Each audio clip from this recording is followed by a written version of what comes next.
వ్యవసాయ ప్రారంభానికి ముందు భూమిని దున్నడం, నాగలి కదిల్చే పనులకు మంచి నక్షత్రమైన జ్యేష్ఠ సంచరించడమే ఈ ఏరువాక పండుగ. ప్రకృతితో ముడిపడిన ఈ గొప్ప పండుగ గురించి తెలుసుకుందాం. వేదకాలం నుండి శ్రమైక జీవన సౌందర్యానికి రైతన్నలు పశువులను, వ్యవసాయ పరికరాలను పూజించి పొలాలు దున్నేందుకు ఉపక్రమిస్తారు. ఈ పండుగను ఒక ఉత్సవంలాగా జరుపుకుంటారు రైతన్నలు.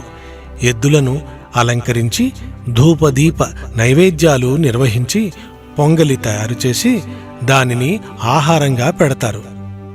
రైతులు తమ కృషి ఫలించి పంటలను సమృద్ధిగా పండించాలని దృఢ దీక్షతో సిద్ధమై ముందుకు వెడతారు. ప్రతి ఒక్కరి కడుపు నింపే వరిగింజ పండాలంటే రైతు శ్రమ ఎంతైనా అవసరం. అందుకు ఈ ఏరువాకే తొలి ప్రయత్నం మరియు శుభారంభం. మనమందరం మన అన్నదాతల సంక్షేమాన్ని కోరుకుంటూ అందరికీ ఏరువాక పౌర్ణమి శుభాకాంక్షలు తెలియజేద్దాం.